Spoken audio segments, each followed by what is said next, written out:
All right, we're on. Go ahead and get your reading questions out. Today, we're going to talk about Spain. I did not bring my huge map. However, I brought a small map. And again, I apologize, my printer is not, coming out real dark. But there was a lot of talk. Do you notice how they talked about places? Aragon, Castile, Navarre. Like, what are all these places? And they all seem to have something to do with Spain. Do you remember that we've talked about that throughout the Middle Ages, these countries that we think of as European countries today weren't collected one nation. They had counties it's like if Henry County and Rock Island County were all governed by a separate duke and they had slightly different rules, and the governor of Illinois didn't really have anything he could do about that. That's how it was run. And so I have a map. I'm going to just give you two directions so you can see some of these areas. And I want you to note, so there's the Kingdom of Castile and the Kingdom of Aragon. So notice when Ferdinand of Castile marries Isabella of Aragon, how it brings together practically the entire nation of Spain. And I'll help you picture it better. Here, just a second. I need to go get one of my bottles of water.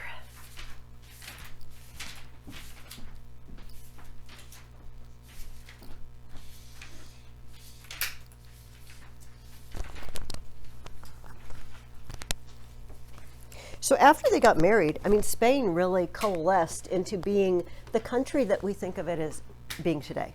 But Spain is still a little different.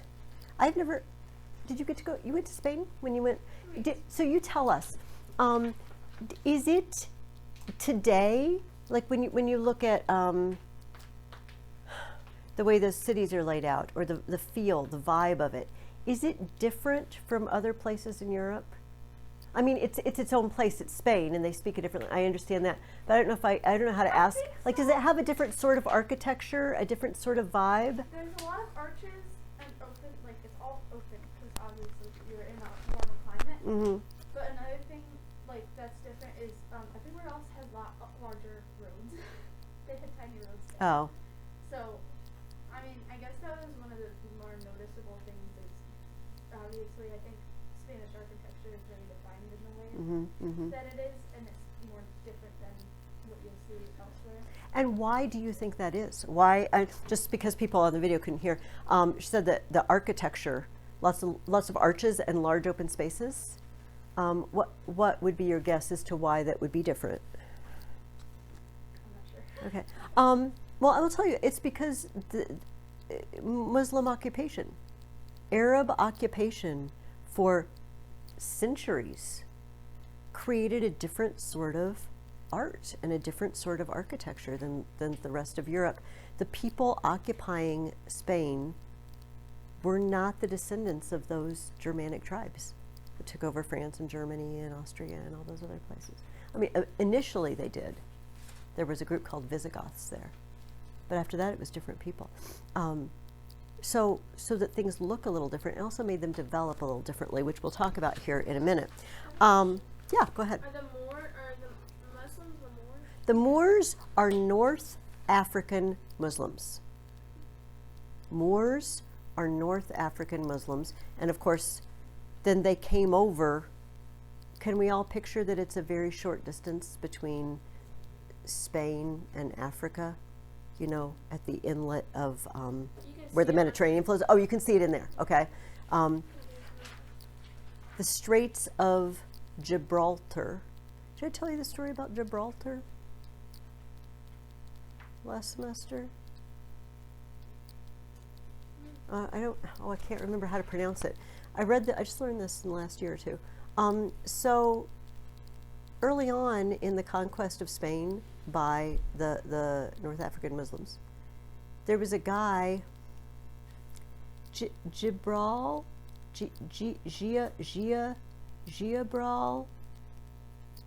I don't know, and he is the first one. He jumped up there. He was the leader of the forces invading, and they called the rock that after him. That's how it got the Rock of Gibraltar. It's named after a guy who stepped there. I'll have to look that up, the details. I can't remember how to pronounce the guy's name. What did the Greeks and Romans call it? Do you remember? That outlet. Oh, the Mare Nostrum. No, that's the Mediterranean. That's Mediterranean. It's named for a guy, a strong guy. Samson. Oh, that would be really good. The Pillars of Hercules. Oh. The Pillars of That's Hercules. There's a book. Yes, thank you. Say what? It's a book. Oh, okay. Pillars of Hercules. So anyway, Straits of Gibraltar. It's very close. I was thinking the pillars and then a strong guy. See, and Samson and the pillars, and so you see that makes total sense. My first question for you was, how did the Spanish treat the Muslims living there, and what did they promise to do in 1492, and did it work? Let her rip. They're not very good. They were awful people. They persecuted them. They were terrible. Okay, They even broke their promises. they did. They They did. promised to give them freedom of worship and to like do all their religion stuff. The right to educate their children as they wish, which is a normal thing. Which is a normal thing. To live under their own laws and keep their own traditions and customs. And they did not. And they did not do it. No. Yes, I'm going to just read straight out of Dorothy Mills, but it's basically what Natalie has just shared. In 1482, an agreement was reached, the capitulation of Granada, by which lenient terms were given to the Moors and a number of privileges according them, and then the ones that Natalie has listed: freedom of worship, education of children, keep their own laws. But Catholic Spain was very bitter and intolerant towards unorthodoxy and other religions, and these promises were not kept. Jimenez, the Queen's confessor, led a movement against the Moors, who were persecuted and terrorized. Wherever copies of the Quran were found, they were confiscated and large numbers were burnt. The Moors, who in 1492 had settled down peaceably, believing that the terms of the agreement would be honorably kept, revolted, and understandably so. And in the years 1500 to 1501, there were serious disorders. The result was an edict in 1502, offering to the unhappy Moors the alternative of accepting Christian baptism or of going into exile. Most of them chose the latter, and Spain lost a people who had contributed so much to her civilization. Now, she talks about this later in this chapter, but remember, when we were reading Arabian Nights and we read a chapter in our previous Dorothy Mills book about the Arabs, do you remember the things that these people gave civilization? Math, first of all. That's why we call them Arabic numerals. We don't try to do long division with Roman numerals. That'd be so hard. That would just be not happening at all. There's already letters in math. We don't need more. If we want letters, we can read a book. We don't want letters in there. And and sciences, technology, which math is the springboard of, right? They developed. So architectural forms, right? That they had lost the ability to do. The Romans knew. The Romans could make huge domes and arches, and then it sort of collapsed, and the knowledge of these things started to collapse. And the Arabs kept it alive. If you remember, Charlemagne was, legend has it anyway, the recipient of a chiming clock sent by Harun al-Rashid, the guy we kept hearing about in Arabian Nights, because they could do that sort of thing in Persia. They were smart enough and they had the scientific ability to do it. The West didn't. And of course, so when they come to Spain, what do they bring? All this stuff, all this knowledge. Why did they do this thing? Because they could. It was part of a takeover, all right? And this is the side, I mean, I don't want people to be persecuted, but the Muslim plan was to take over all of Europe. And they came at it from both directions. So if you remember, they went through Spain and then they went all the way up to France, where Charles the Hammer, Charles Martel, stopped them. They also came around the other way. In fact, we're going to read about a naval battle in Greece that they fought off the Muslims. So Islam is a taking over religion. It's not popular to say today, but that's what it was. That's what it was, a taking over religion. And so whatever they could take over, they did. But they didn't all come in the same brand, the Muslims. Some of them were much more oppressive than others. Some of them you could live under their rule and pay their taxes and you wouldn't be harassed. And some of them you couldn't. So it depended on who the Muslims were, who were in charge. So yeah, no, the promises were not kept. They booted them out. Speaking of 1492, what else were Ferdinand and Isabella involved in 1492? Columbus. Okay, so just we're going to talk about that later in the book, but just to remember, all this is happening at the same time.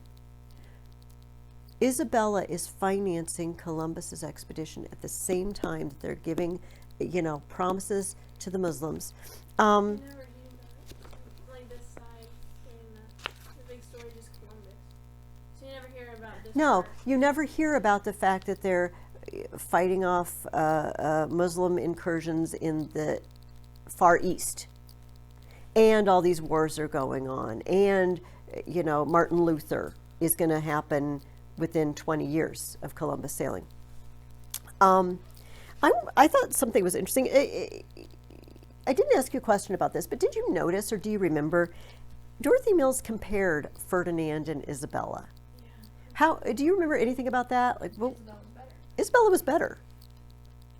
Isabella apparently was smarter and just better at what she did, which is interesting to me because we never stop to ask. So we hear I'm going from the basic traditional Columbus story, right? He comes and he's hanging out. He goes to Portugal and Portugal doesn't want him, and he goes to Spain, and he's waiting. And do you notice in the story, who does he always talk to?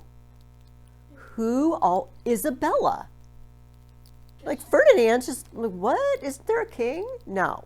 In the story, Columbus, and he asked Isabella, and Isabella, sold jewels, according to the story, to finance the trip.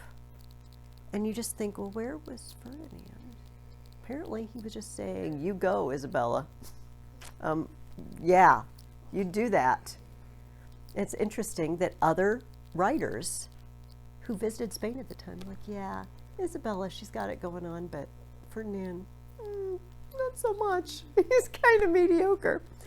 But sorry, Ferdinand. But this was an interesting sentence. There's a paragraph here describing Isabella. Excellent queen, lover of virtue, desirous of praise, spotless fame. She did not know Latin. Oh no. I know, that's a bummer. But she took pleasure in listening to Latin speeches and sermons, for she thought highly of the language when well spoken. She just thought it sounded nice. No idea what you're saying. But maybe you pick it up a little bit. I don't know. But anyway, it's the end of this praising paragraph that I thought was interesting. She kept a great many chaplains and choristers, so people to chant masses or religious music. Besides, when there was a bishopric or other high ecclesiastical office to be filled, she took more account of virtue, good character, and learning than of riches or high birth, even if the candidates were her relations.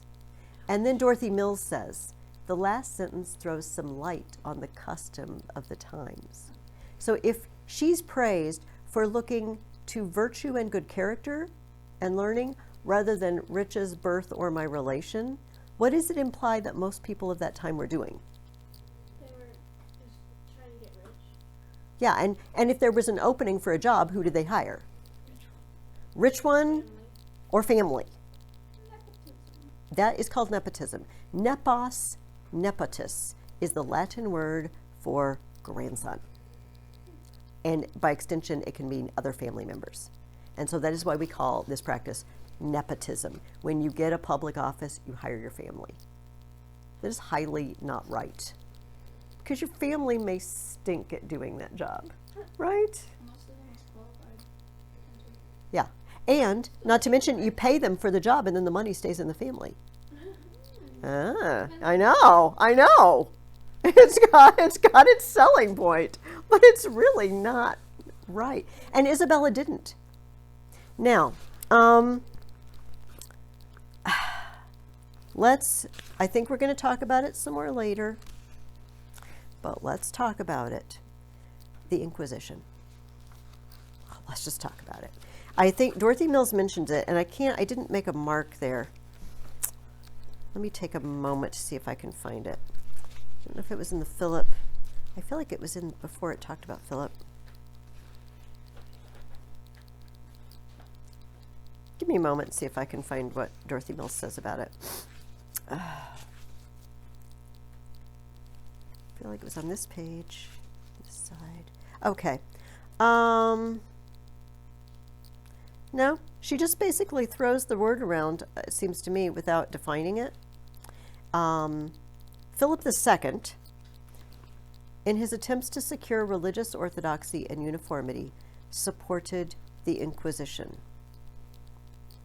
The Inquisition was empowered to put the edict into force, the edict forbidding the Moors the practice of their, not just religion, national usages, their language, or their dress.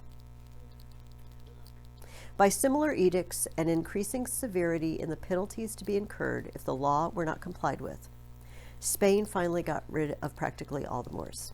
The Jews, too, were driven out of the country. So, what do you know about the Inquisition? Let's just throw it out there. What you just read. Okay, awesome. Okay, the Inquisition, let me tell you what the Inquisition was not. Have you heard of it? I mean, if you, okay, that's fine, right. I think that Dorothy Mills is going to talk about it a little bit more. This is important for Christians to talk about because this is one of the things that is always thrown up to Christians to prove that Christianity is wicked and that the results of Christianity have been wicked. This is a main selling point for attackers of Christianity. So first of all, we have to be ready to admit when the church has been wrong, when Christians have been wrong. But let's also not take the blame for stuff that didn't happen, right? So, first of all, the Inquisition was not a church institution. It was a Spanish institution, all right? That's the first thing people get wrong. Oh, the church was terrible. The Inquisition, they were just burning heretics left and right. No, they weren't. It was Spain. Spain had a thing about this. And they put together a special department of the government to try cases of religious nonconformity. And the ultimate, they're not Catholic. If you are not orthodoxly Catholic, we will put you in prison and we may execute you. Most of the people who study it now, because people say hundreds of thousands of people were no. Probably a couple of thousand of people. And I'm not saying, yay, it was only a couple of thousand. Don't get me wrong. But when people say, the Inquisition killed millions of people in the Middle Ages, no, they didn't. And I don't know why Spain had this be in its bonnet about this. However, you got to look at the Holy Roman Empire and England, where Reformation ideas were starting to break out. And you also have to remember that in the Middle Ages, governments and churches weren't separated. Okay, does that make sense? And so if something threatened the religion, it threatened the government. Is that, you might agree with that or disagree with doing it that way, but can you see how that would be the case? All right, Addison, go. So, the Muslim, you said the Muslim religion was to take over. Well, if they weren't Muslims anymore, or if you oppressed the Muslim religion, they couldn't take the government. Yes. So, and that's another thing. Islam, this isn't popular, but I'm not here to be popular. I've never been afraid of saying what's unpopular.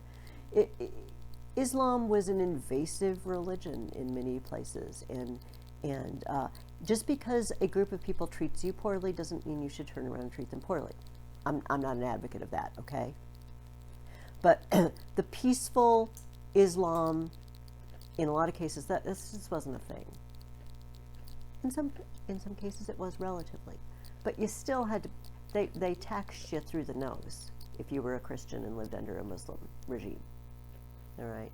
They didn't just let you alone. They didn't just let you, oh, have fun with the Christianity thing, but you can live here. No, it wasn't like that.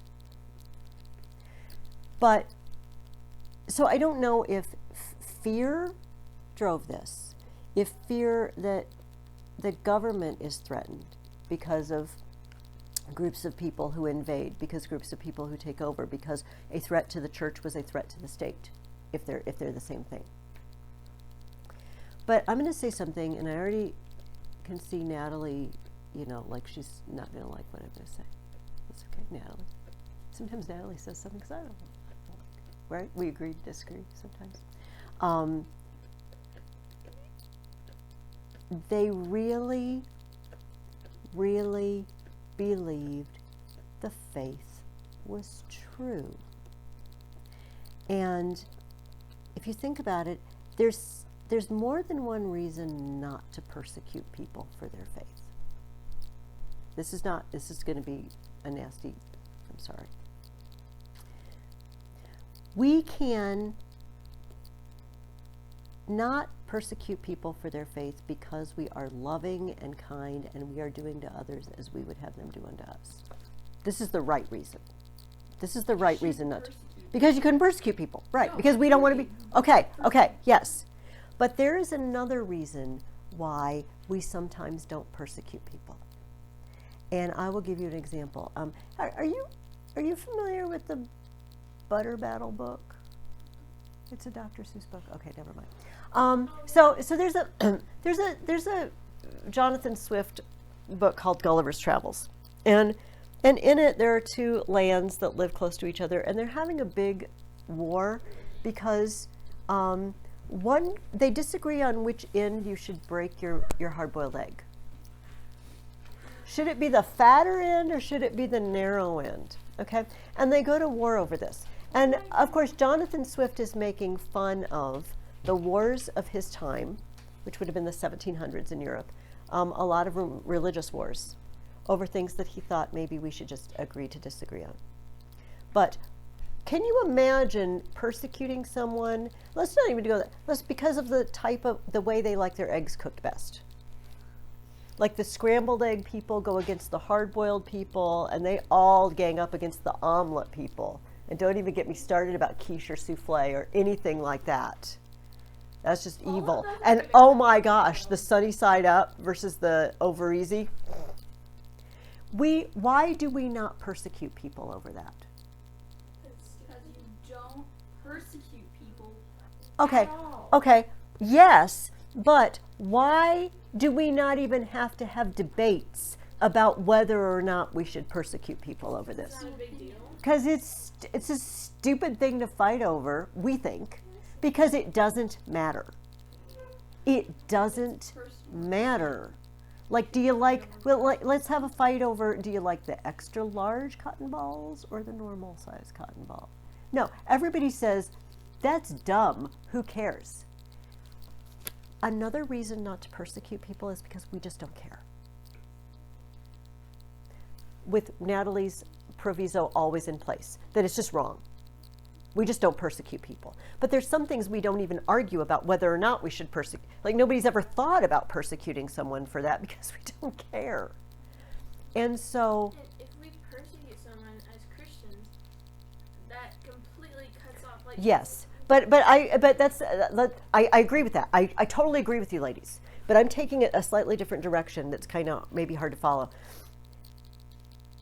If I advocated to you that we should persecute over easy eaters because they're like runny yolks, like it's just evil not to have your yolk runny. You need to have your yolk runny.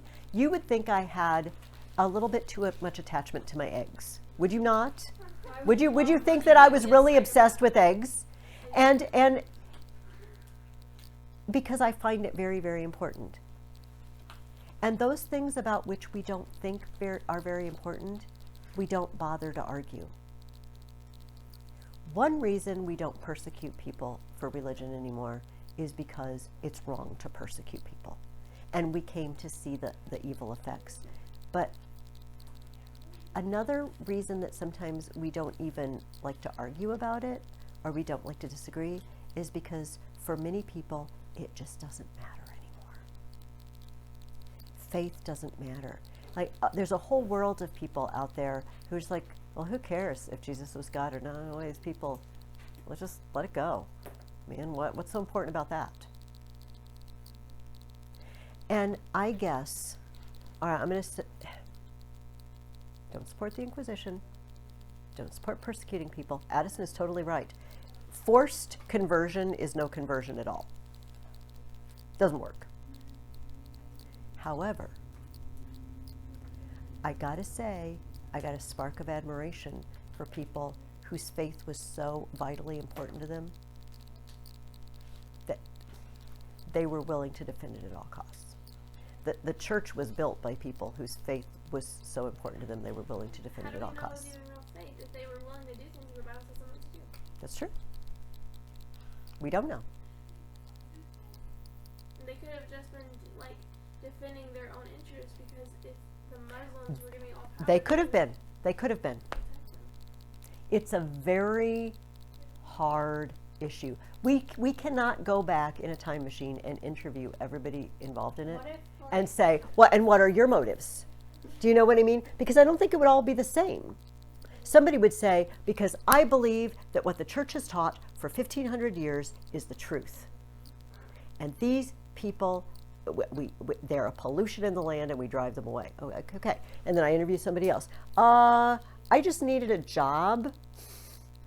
And so I signed on because I get paid a lot to do this, and I just don't like I don't like the way these people look, so I just don't think they should be here. Again, those people do not have the same motives at all. I'm sorry, what were you going to talk? Was it Addison? Were you saying something? Mariana.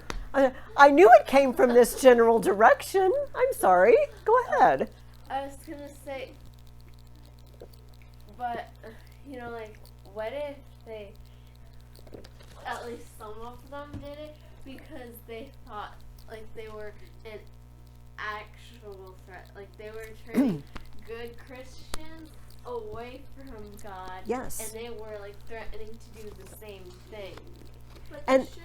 No, but then we got two And things there's going on. nothing they can do. If there's nothing else they can do to protect themselves. Then they don't have to. They can't burn their Bibles. That's But fine. It's see, one thing to drive somebody out of your country. It's another not to, like persecute damnate. them. yes. However, why do I do this to myself? Just step in it over and over, don't I?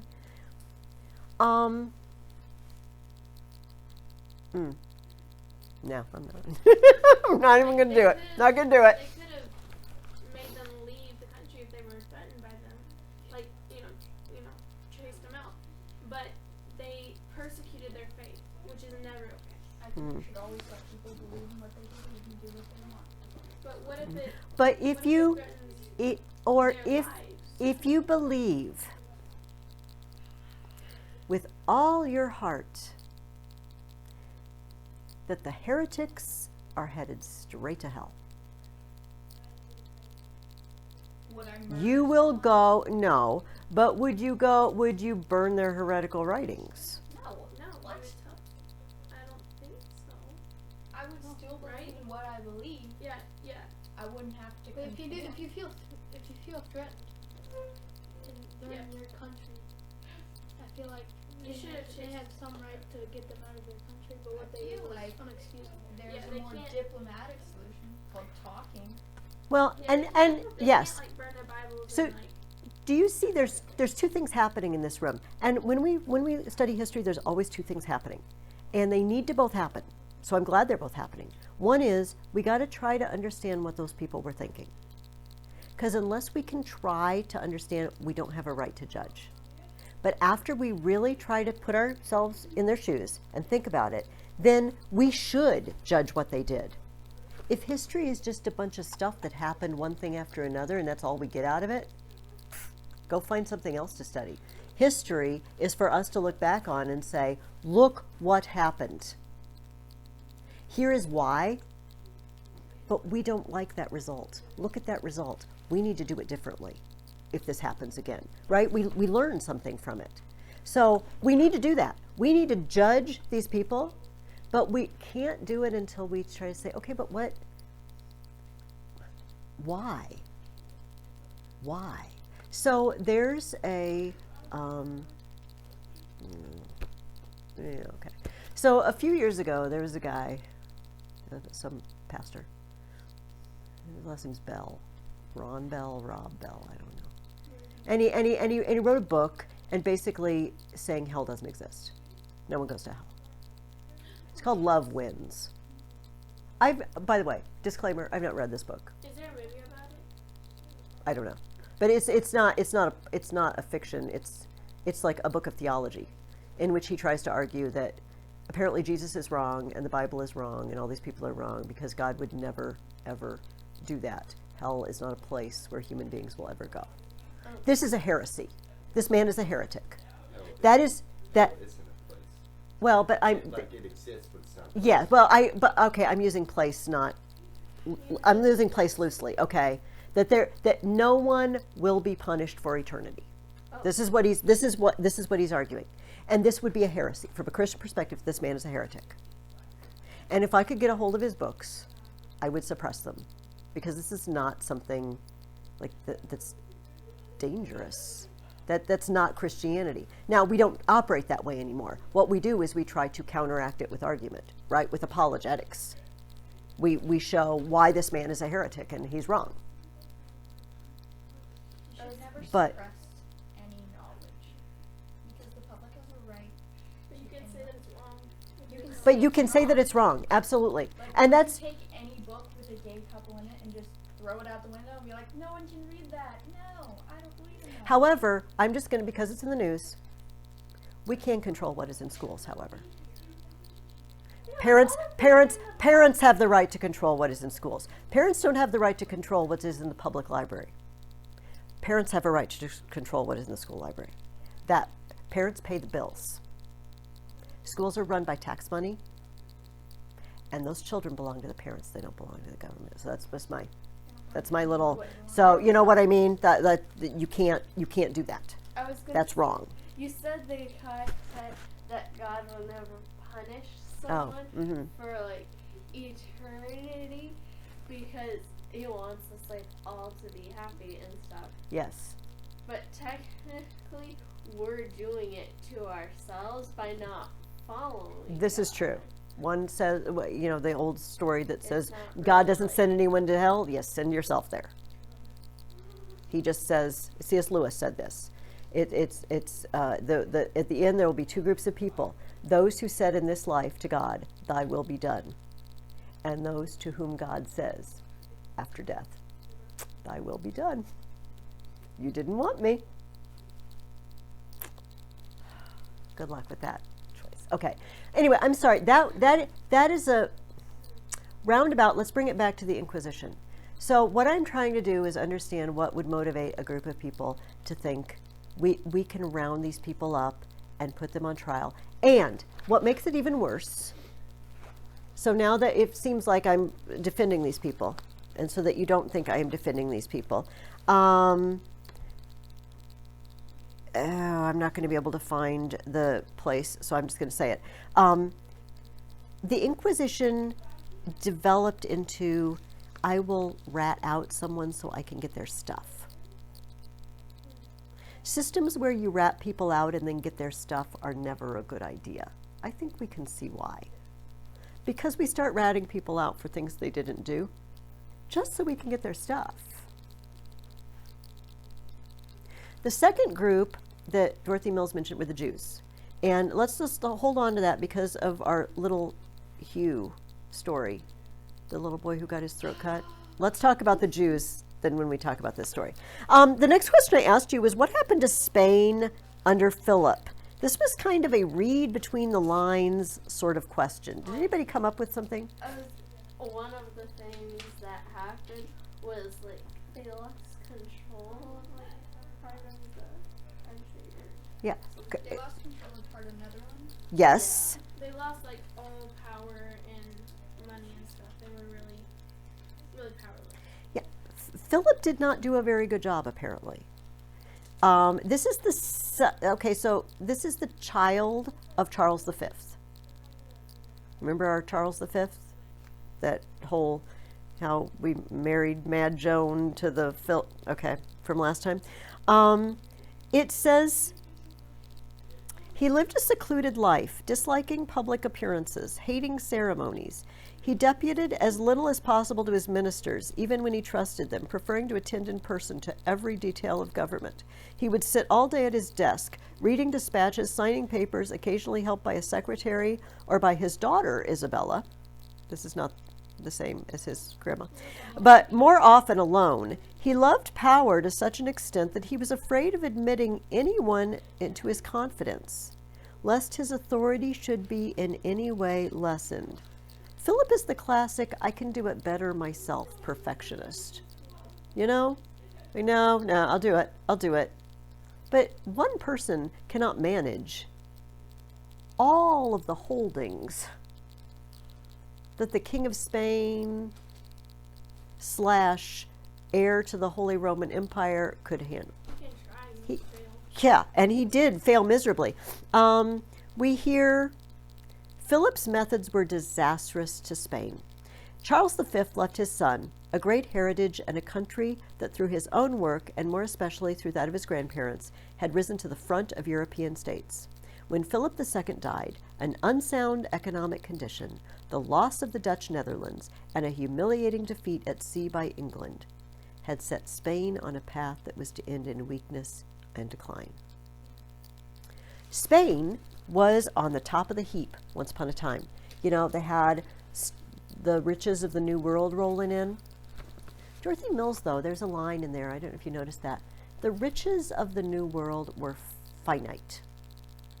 The gold and the silver, you know, if we're going to take over the Aztecs, and we're going to take over the Incas, and we're going to take their stuff, but it's a finite amount of stuff, right? Then you bring it, and they're not continually digging more in mines there. There were silver mines in Peru, but that's a lot of work. You know, mining precious metals, it's one thing to just gather up the gold dishes and stuff and bring them home. It's another thing to have mining operations. And as you guys know, I'm sure from later on, the real treasures of the New World turned out to be fishing and lumber, everything in North America. You know, that brought in lasting wealth, but it didn't bring it to Spain. Yeah, because England and France took over North America, right? And Spain went for the easy money. But the easy money dried up. And they were just left on the outside. Plus, look at the map. I mean, you have to get it back out, but you can picture it. If you can picture that Portugal is on that outside, you know, the Portuguese also went in for exploring. Prince Henry the Navigator was a pioneer explorer. Many of the early explorers set out from Portugal. They're opening up trade routes. That's a gold mine, right? If I can get spices from the Far East and sell them at high premium amounts of money, that's a cash cow, not the gold. Spain had its moment of glory, and then it went down, unfortunately. So, I asked you about the Battle of Lepanto. Oh, before I mention that, I just want to mention this Spanish civilization, because we mentioned this earlier. There were 3 aspects of civilization that brought distinction and honor to Spain, largely brought because of those Muslim occupiers. First, universities. They had the top schools in Europe for a while because they were the heirs of all the learning of the Arabs. And some of you are going to love this. At Salamanca, advanced ideas in astronomy were taught, and dissection of the human body was allowed in medical schools long before any other universities permitted it. Okay, that's not the thing you're going to love. I'm sorry, that's the next sentence. But I mean, think about it. That, more than anything else, made modern surgery and science possible. Until you know what's in there, you can't fix it. And you don't want to just go diving in if the person's alive and say, let's just find out what's in there and see if we can fix it. hope you wake up from that chloroform or whatever we've done to you. And so dissection, and this is why med students today, I mean, that's part of you need to know what's in there. Okay, but this was the sentence I thought you would like. All right, equal opportunities were given to men and women, and at one time women were even allowed to give lectures. Not only were they allowed to attend, they had women professors at the university. I know, but it was not the norm. Third thing, literature. The novel that is considered by some to be the first novel ever written was written in Spain by a Spanish man named Cervantes. He wrote a book called Don Quixote. And it is very long, and it's very silly. You would actually really, if you can stick with it, especially the boys, there's lots of like potty humor in Don Quixote, and it's silly. It's about a man. Don means, it's the Spanish for, it's a title of respect. It's not like the name Donald, okay? It's like Mr., okay? But and they have different tenses for respect. Yes. So Don was just I don't know a lot about it, Natalie, but anyway, we'll just go with Don is and Donna was for a lady. The name of the book, Don Quixote. Okay, I thought they just didn't tell us the name of the book because it said it's No, hero. Don Quixote de la Mancha. And it's about a man who he spends all his time reading about knights and battles and stuff, medieval romances. And he loses his mind and he thinks he is one. And he doesn't have armor. He only has a wash basin, but he thinks it's his helmet. And he puts it on his head. And he gets, and he has, because knights always have a lady, that they're devoted to. He latches on this lady and she's just a barmaid. But he thinks the fair, I can't think of her name, it starts with a D. He thinks he's devoted to her and he thinks she's a countess or a noblewoman, but she's just nobody and she doesn't even know who he is. And so he hires a guy named Sancho Panza. He hires a tradesman to be his armorer, his sidekick, we would call, okay? His squire. And Sancho Panza, because he promises him all sorts of money, and when they conquer, he's gonna pay him, and he's gonna put him in charge of all these lands and everything. And Sancho Panza's like, all right. So he follows him around, and they have all these adventures in Spain. And famously, one of the most famous one is he keeps thinking that things are from the books, because he's insane. And he thinks that there's some windmills, and he thinks they're giants, and he tries to joust at them. But the windmill picks him up and flings him, and there's all sorts of, just like I said, potty humor and crazy, just low class. If they made this, it would be like a bad rated R teenage comedy or something. It's just. But the sad thing is, the weird thing is, the second part, it's got two parts. And the second part, he comes home, his family comes and brings him home, and somebody has written the story of the first part. And then he runs around refuting what was right in the first part and the second part, but we're still reading the book. And we're not sure if the first part is the part we've just read or is what somebody else. There's a book within a book, and it gets very surreal and deep. And it is. So.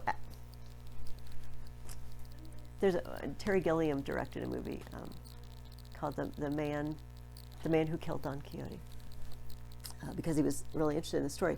Anyway, so basically it's poking fun at and showing the implausibility of all these knightly stories.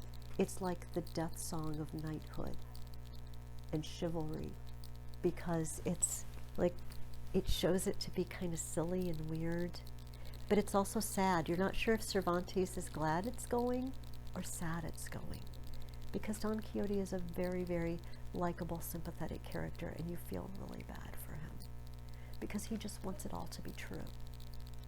He just wants it all. And it's kind of heartbreaking. Anyway, that's by a Spanish author. And our third thing, art. I only brought one piece of art. Don't worry. Should we finish answering the question before we start with the art? Oh, is there? Oh no, we can't, because I wanna. No, we're not gonna start with the art. I'm just gonna show you one picture. Because she mentioned an artist named El Greco, which means the Greek. El Greco was not Spanish. He was Greek, and he moved to Spain. And I just want to show you now. Can we just let me pep talk you? Can we restrain from critiquing the length of their fingers or the shapes of their head? Can we just kind of take in, first of all, that it looks kind of different than the art we've been looking at? It's got a different look about it, and that's all I have to say about that. All right. This is the Virgin with Saint Agnes and Saint Martina. So the people at the bottom are saints. All right. What's in the background? Are those humans in the clouds or just clouds? Skulls. I don't. There's like babies. There's cherubs or babies or something. This almost. Oh, in the top. Yeah, like back there. Is that just clouds, or is it like really weird human faces? It's there when I want it.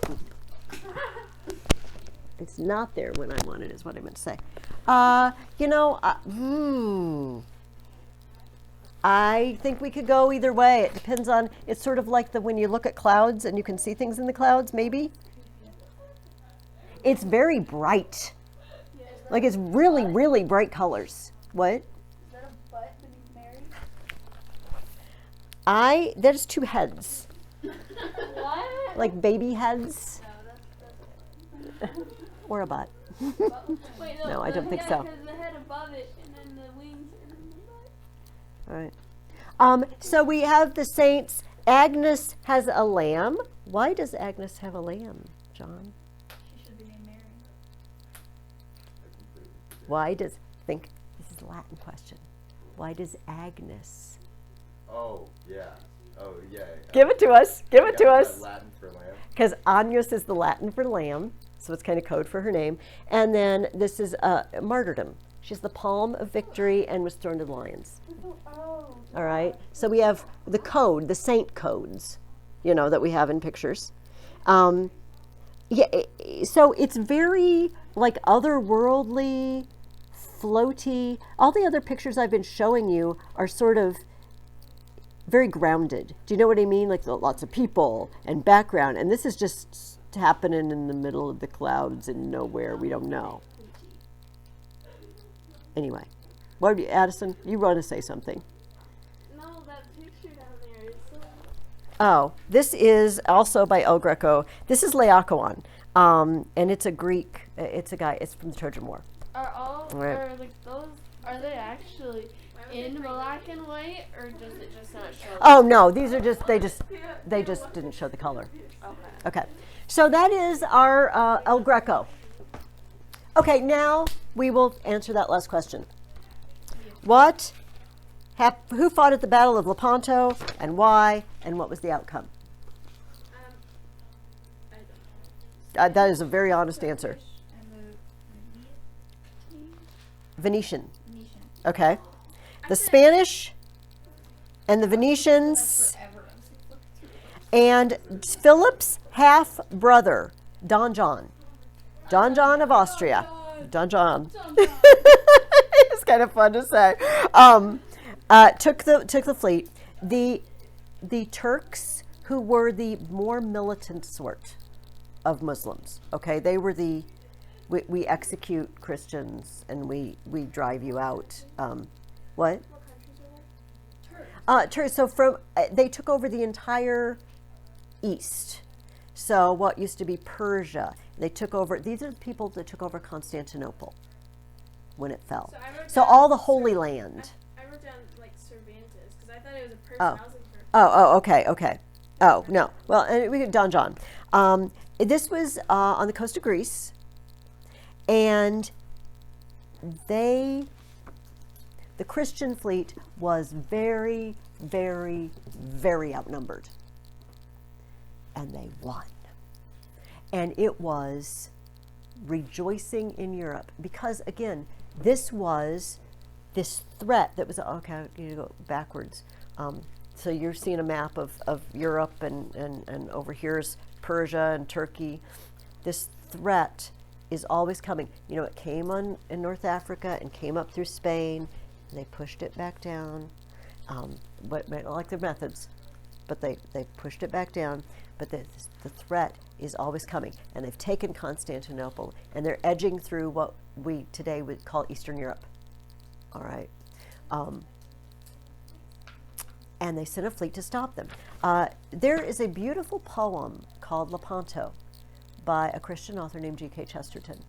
I'm not going to read you the whole poem because a lot of it you have to know a lot about the battle to understand. But I'm going to read you an excerpt. Oh, so you know about Lepanto? It's a great poem. Yeah, the desert poem. Oh, do the poem. It's not very long, but it helps if you get one with footnotes, because Chesterton kind of. But one thing that the Muslims did, which I mean any at war people would do, is you take war captives and you make them work for you. And the Christian captives were their galley slaves. All right, they rowed the boats. And I think we've all seen enough movies or can imagine that that's not a very fun job. It stinks, and they beat you if you don't row hard enough, and you don't get a lot of food, and a lot of people die from illness or overwork or lack of nutrition. It's not being sentenced to be a galley slave was kind of a death sentence. All right. So in this part of the poem, Chesterton describes the princes, the Turkish princes on the top of the, on the decks, and the Christian galley slaves rowing down below, and how they felt when they were set free, when they realized that the battle was won by their people, and they were getting set free. All right. And this is just a taste of how beautiful a writer G.K. Chesterton was. And above the ships are palaces of brown black-bearded chiefs, and below the ships are prisons where with multitudinous griefs Christian captives sick and sunless, all a laboring race repines like a race in sunken cities, like a nation in the mines. They are lost like slaves that sweat, and in the skies of morning hung the stairways of the tallest gods when tyranny was young. They are countless, voiceless, hopeless, as those fallen are fleeing on before the high king's horses in the granite of Babylon. And many a one grows witless in his quiet room in hell, where a yellow face looks inward through the lattice of his cell, and he finds his God forgotten, and he seeks no more a sign. But Don John of Austria has burst the battle line. Don John pounding from the slaughter-painted poop, purpling all the ocean like a bloody pirate sloop, scarlet running over the silvers and the golds, breaking of the hatches up and bursting of the holds, thronging of the thousands up that labor under sea, white for bliss and blind for sun and stunned for liberty. Vivat Hispania, Domino Gloria, Don John of Austria has set his people free. Anyway, the poem is much longer than that, but I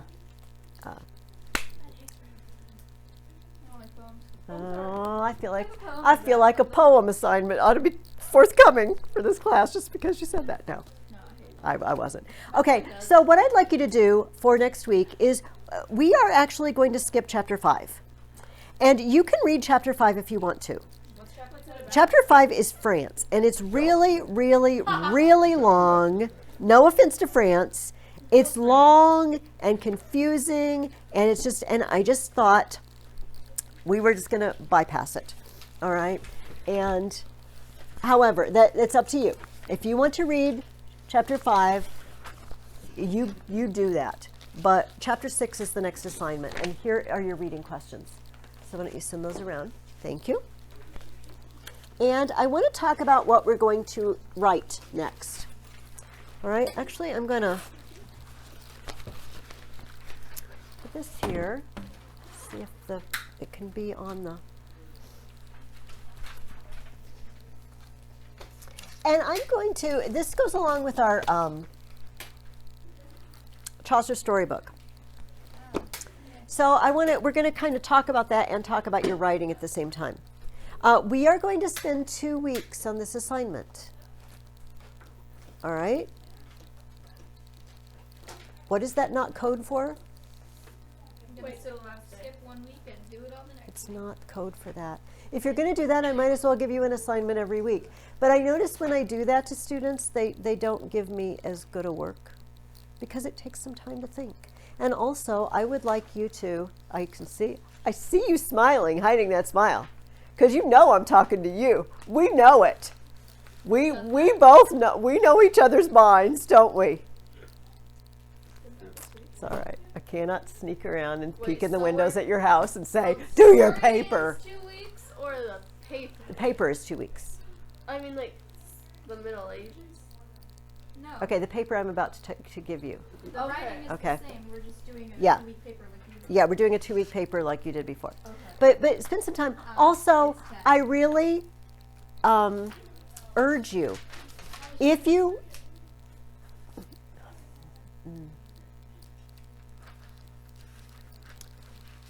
when we do anything, the Bible says, do it all as if you were doing it for the Lord and not for men. All right? So, I'm gonna play that card on you and say you're actually writing this paper for God, not for me. Second, though, remember we were talking just a couple weeks ago about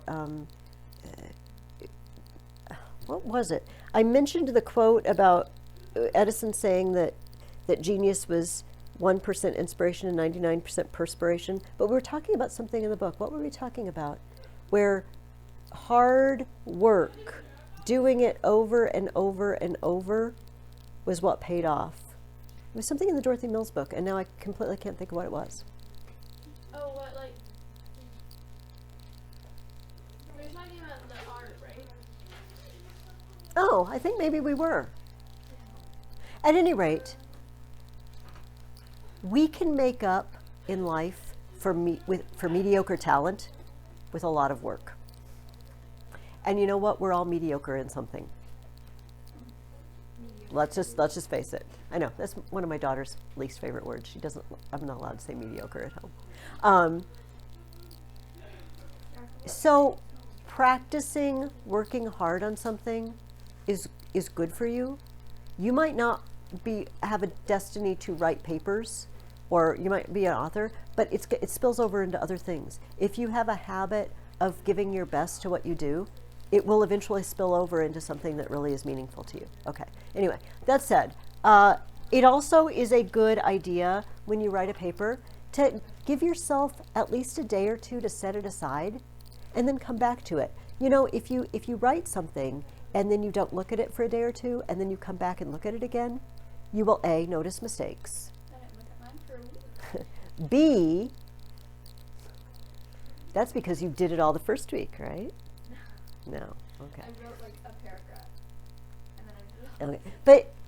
But you will also, if you read it, especially if you read it out loud, you will notice things that made sense to you when you read it, when you wrote it, and now it doesn't make sense anymore because you left something out. And you realized, oh, I'm assuming somebody knows something and I didn't put that in. So my paper is like, I put a bunch of sarcasm behind it. So last night I read it out loud to myself because no one was in the room. And I did it in like voice in. It was actually really fun. Okay, I'm looking forward to reading this. All right, so could you guys all, get a piece of paper, all right? And I want you to write this down, okay? Does anybody need a writing instrument? Halfway read this one and forgot. Addison is the repository of all writing instruments. She has her own stash. Here, I'm going to move this a little closer to the. Wait, so what are we writing about? You're writing. You don't know yet. Okay. So what I want you to do is write down what I'm going to put here. Words. Write a dictionary. You're gonna write down what I'm putting here because this is the format. Can you see? Then- all right. You guys probably already know introduction and conclusion.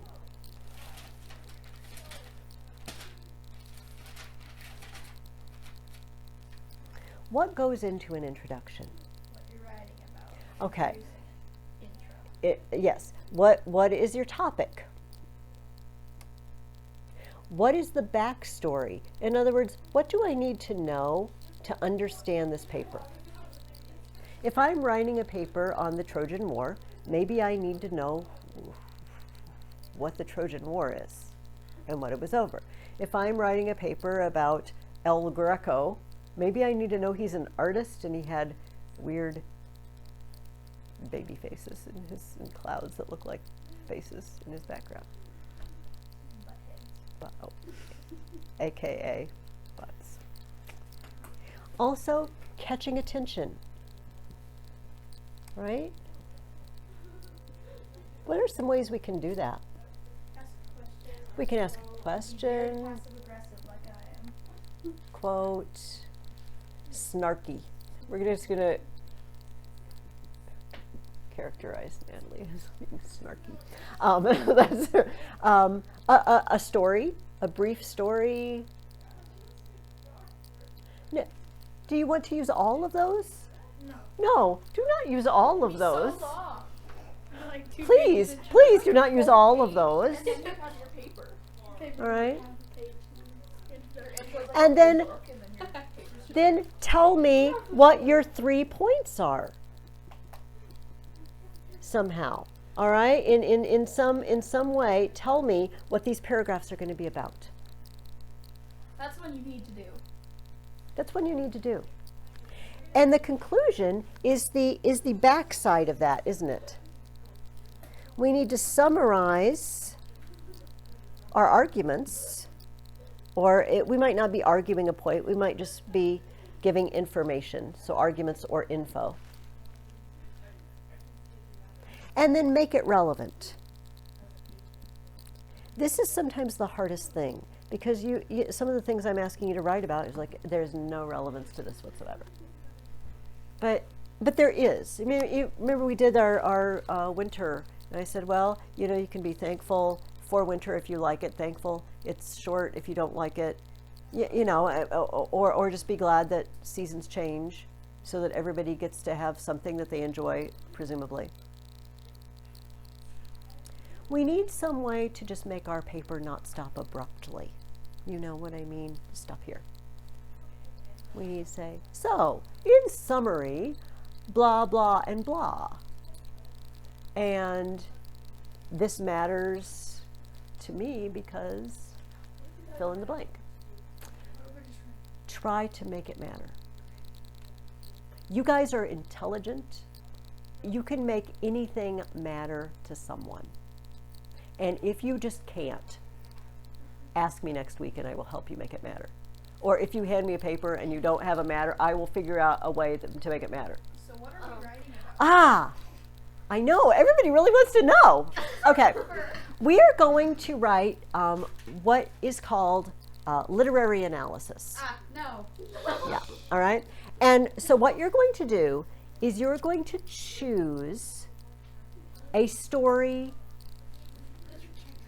No, listen. Oh, I knew the baby dead. Oh, yeah. I know. Everybody's going to do the little hue. Okay. You're going to choose a story. Presumably one. We're finishing this book this week, by the way. So it could be a story that you, like if you read one and then you want to do that one that we haven't read yet, it's okay. Any story. Not chapter 1, the meeting at the Tabard Inn, because that's not a story. That's just a list of people. You can't use that. All right, but any other story. So, may I just remove this for space? Okay. Now, this is going to be a summary of the story. That's what you're going to do. Now, you might say, but Mrs. Ferguson, if I already did a backstory here, how can I do a summary here? I'm glad you asked. Because the backstory here, you need to just tell me the name of the book. This is from the Chaucer storybook, written by Chaucer, based on the Canterbury Tales. A collection of stories of people traveling to Canterbury, all right? Now, here you're going to summarize the story that you chose. Try to do it in less than 6 sentences.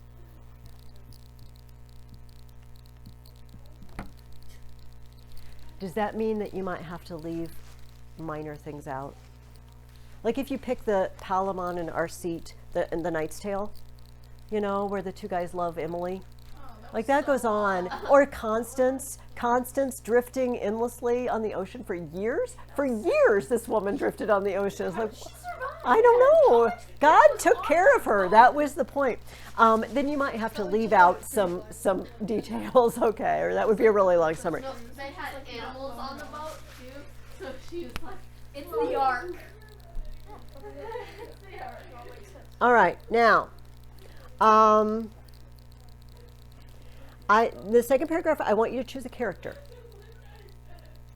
And we are going to look at from the story you chose. And I'm going to give you information about how to do this in a minute. You're going to examine a character. What are those up there, the next to backstory? Oh, it's just a Chaucer storybook. Like, just tell me that there is a book called the Canterbury Tales, and it's a group of people traveling, and they told stories. In this paragraph, you have a choice.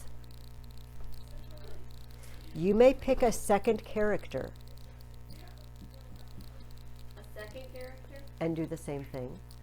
Or, see the or,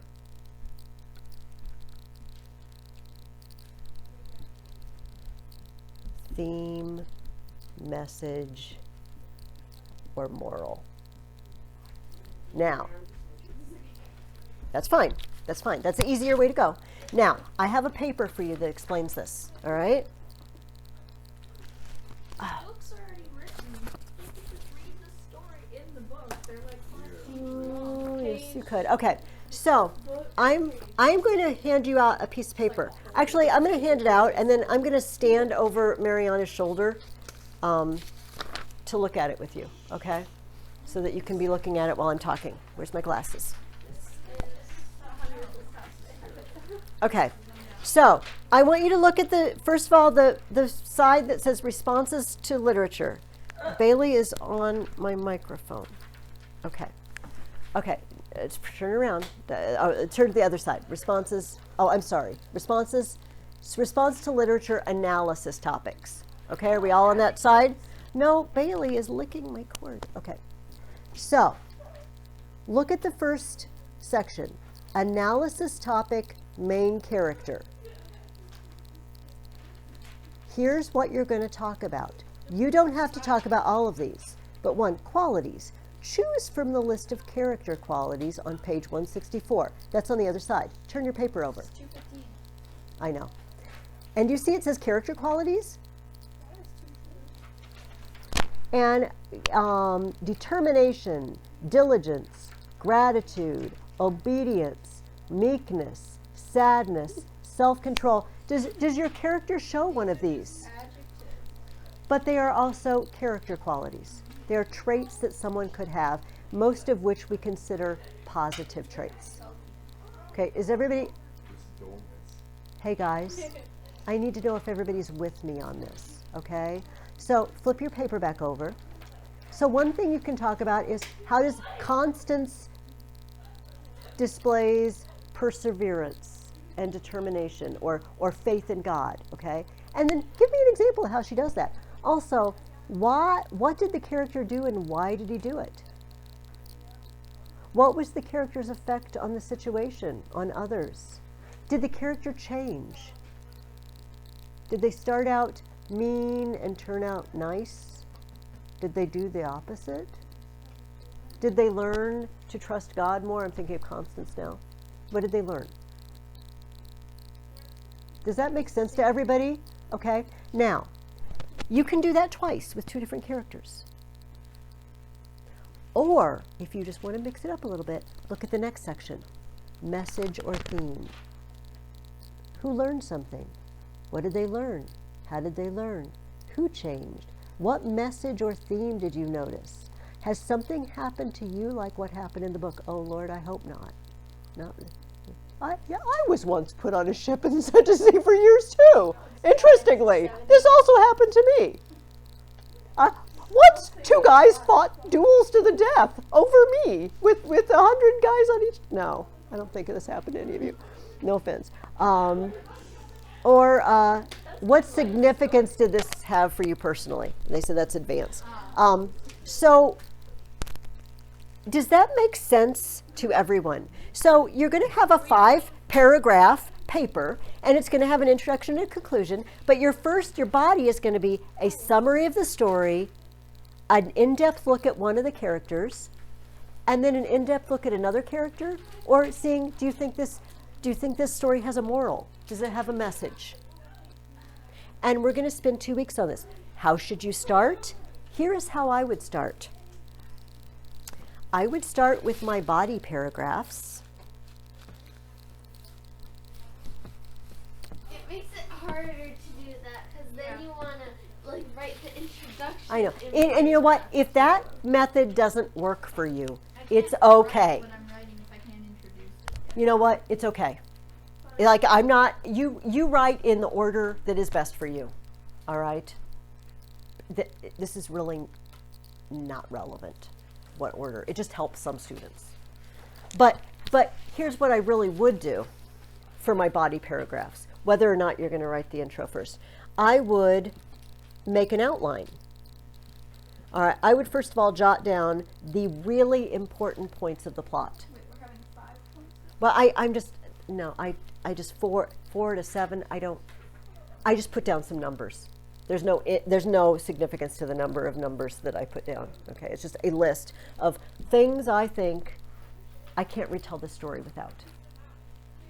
Do you remember when we did those story summaries? You know, who is in this story? Where does it happen? And then what do they want? What do they need? And then what happens next? Condense that. That's okay. We did that last fall. Condense it. Then I would pick, your character. It's going to be, whoever. And then I would jot down what you want to say about that character. What is important? What is significant? Use that checklist of questions that I just gave to you. Right? Are we using any of these, like, say Hey, and Neil. murder style literature technique down here? Or are we just No, we are not. Yeah, we're using the 2 top ones so as not to give you. And if you just want to use the top one and do the character thing twice, it's fine. Use those questions to make your outline. Well, what did they do? What character trait do they show? What's an example of that? Did they learn anything? And jot it down. And then do the same thing for this. If you choose, is there a message to this story? Jot it down. If did a group of people learn something? Is the reader supposed to learn something? Jot it down. Now, here's the important question. Has my explanation been enough to enable you to do this assignment? Are we doing dress up? Yes, I would like to see parallelisms, 1 and 2, strong verb, simile. I don't think people have been really giving me some similes. The paper's like, We did one. I did it. okay, good. And I would like to throw a new one in. Oh no, this one's fun. Alliteration. Alliteration is fun. You know what? Yes, you did. I saw your alliteration. I was reading the paper before. I do a lot of alliteration. So, does everybody know what alliteration is? Yes. Okay, somebody tell Addison. Oh, it's paper, it's why winter is wonderful, so it's all W's. Alliteration is using the same beginning sound. It could just be twice, but when it's 3 times, it sounds on purpose. Twice just sounds like an accident a little bit. I did this with the entire alphabet, where I had to make a list. Every single letter in the alphabet, I wrote. Oh, good for you. That's a very good exercise. So It was like remember, it is the same. something like that. Hey guys, it's the same sound, not the same letter. Why was it So not the same letter? no, No, it's same. not sound. It's all based on sound. Like for you So to do. cook and king alliterate because they both start with a k. And like 3 Ev- words. Yeah, 3 or 4. I mean, hey, you go for it.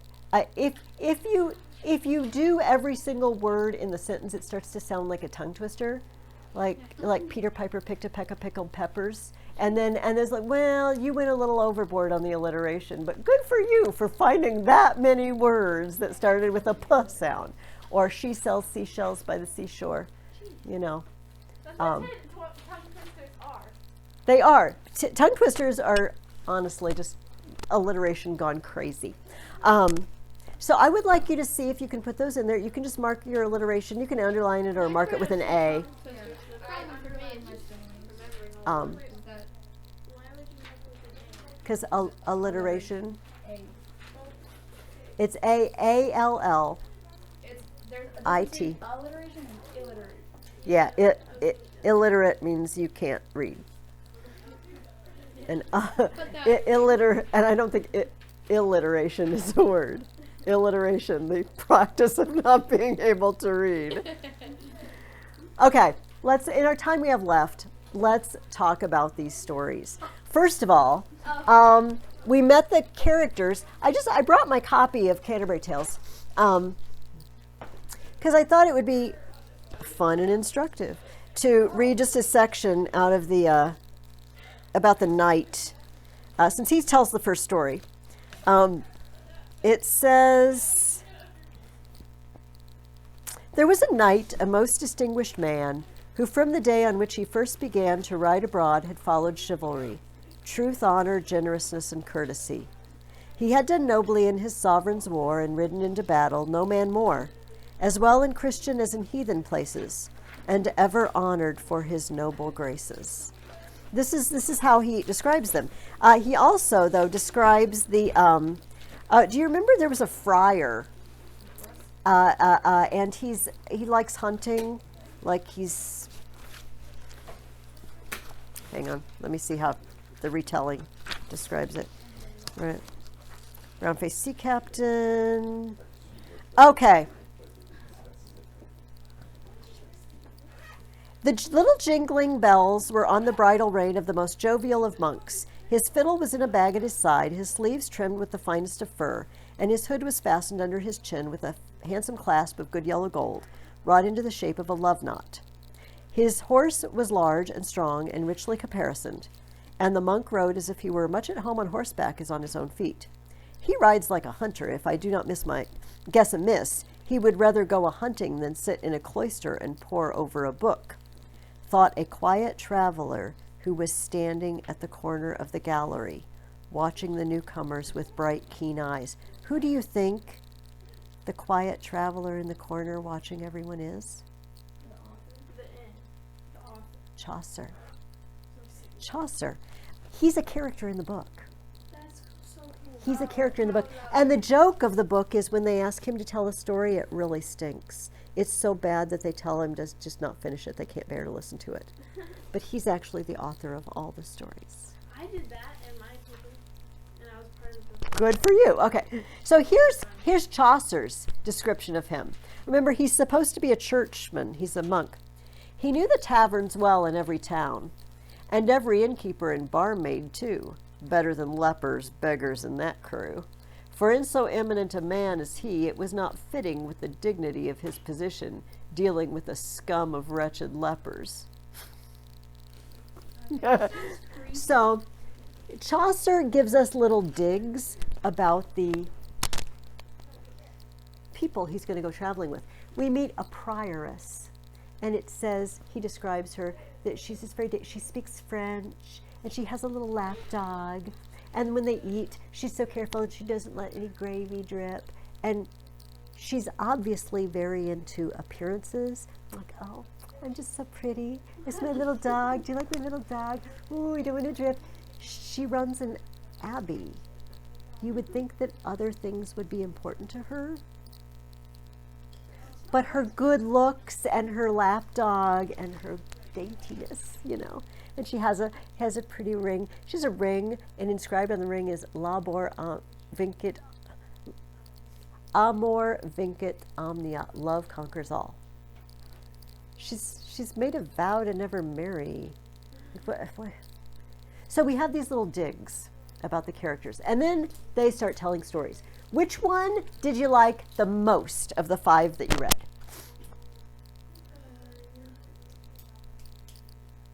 So Can you say there's all of them so we can like? there's the wait. Fox, the Hen, and the Cock.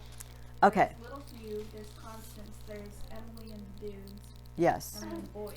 Emily and the Dudes. I feel like that should be the official title. Okay. I can't Yes. remember Okay. what was Emily and the Dudes. Constance in the boat. The little boy with his throat cut. Chanticleer, the rooster, and the guys who go out to kill death. Oh, that one Oh. was weird. That one I was The very rooster. confused. The rooster who dreams. Chanticleer, I'm doing that Hey, for I was- Fix-It. I was confused for Chanticleer because it was a person or a hen or Could Yeah, the and then it was a animals man. speak to humans? No, it's never a man. No. They're Is a animals, which is the joke. This is the most famous of the Canterbury Tales. Why? Because it gets because it gets turned into kid stories, but also because it's all a joke. It's not meant to be a good story. It's ridiculous.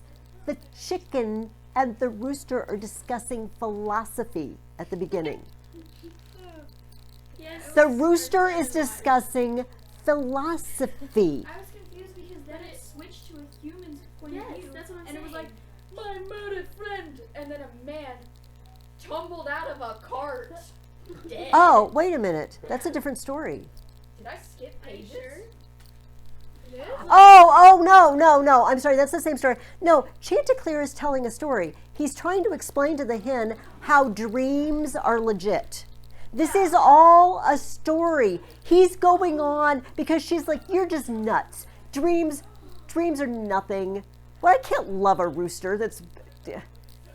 Yeah, that won't go out because he had a dream. He's like, let me tell you, dreams often foretell the future. And then he tells a story. He tells a story of how he tells many stories. Insane. This rooster should just cock-a-doodle go.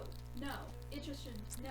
So the whole thing is a joke about the sort of literature that people were writing at the time of animal tales and this sort of thing. And Charles was like, this is utterly ridiculous. This rooster's going to discuss philosophy with his hen wife. Yes, We 7. have 7 wives. Yes, but Pertelote. They don't call her Pertelote in this. She's fake. Anyway, she's the favorite, and she's the one who argues with me. She's like, I'm just going to go get you some herbs, and you're going to pack it, because this is a stomach disorder. You're just having a stomach disorder. And he's like, I'm not taking your herbs. It's like, oh, he's chicken in spite of you. Yeah. The fact that he listened and like closed the eyes. Yes. And it's, of course, this would be an easy one to pick a theme or message for, right? Don't listen to flattery. I told you we were going to talk about the little boy who got his throat cut. And I was going to mention Jews. All right. So you must have noticed, in All of it. all the rest of it. Oh, okay. So it's the same amount because we read half of it. That not only was the Inquisition trying Jews, but that it's the Jews who are the bad guys. The Jews slit this little Christian boy's throat and throw him in a well. Well, he was a Jewish boy. He was Christian. No, it wasn't his. He was in a Jewish area of town. I know. Going to school. He was passing through. I always feel like I need to make sure I'm right, and I need to. Okay, little Hugh of Lincoln. Where are you? Okay. There once was in a great city a quarter in which the Jews were allowed to live. At the farther end of the street was a school where children were taught to read and sing. Okay, not Jewish children, just children. And they had to pass through the Jewish quarter. We know this because he learns a song praising Mary.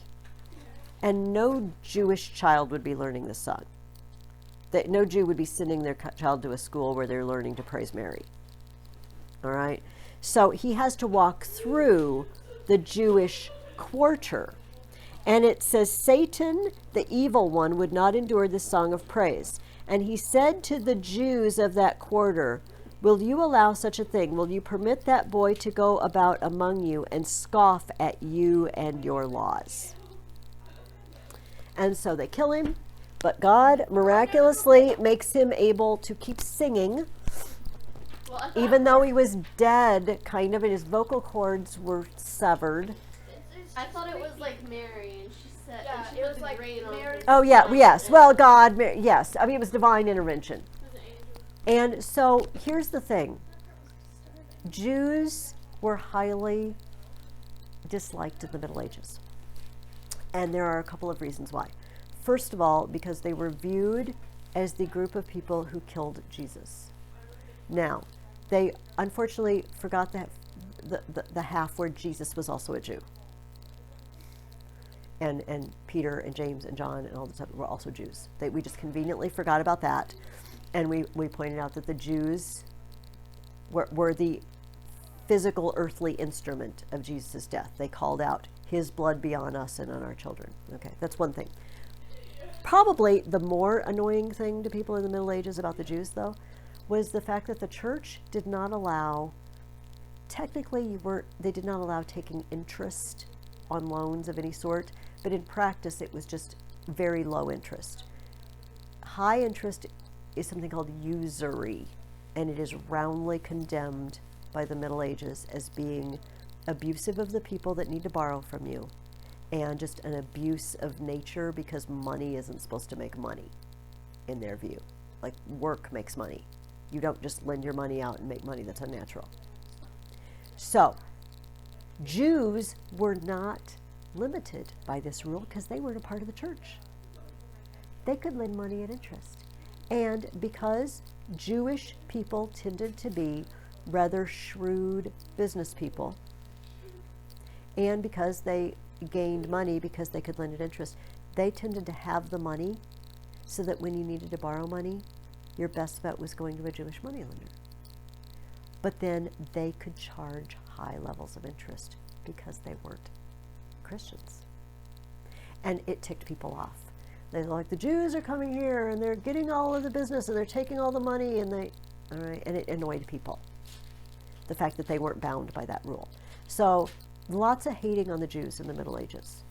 I got no defense for this whatsoever. But that's why stories like Little Hugh pop up, where the Jews are the villains. And obviously, we're supposed to just admire this little boy's tremendous faith, the faith of a child that brought him divine intervention to bring down the Jews who were guilty of his murder. And it's kind of a nasty, just kind of story. Like when they find him and his throat's cut and he's still singing. Like, oh my gosh. Yeah, you do. When you read it for someone, I must have misunderstood this. So I went back and I was like, they hired a hitman. They hired a hitman. Yeah, The they did. church. No, the Jews. Well, I mean, yeah, but it was the Jewish. Yes, the synagogue. Yes. Okay, so I will let you go. Please finish Chaucer, read chapter 6, and start your paper because I want to know how it's going. I would like to help you next week if there's anybody who's just stumped. I don't know what to do for a theme, or I don't know what to say about this character. I don't know how to make a paragraph out of this. Come to me and we'll talk about it next week, okay? All right? See you next week. My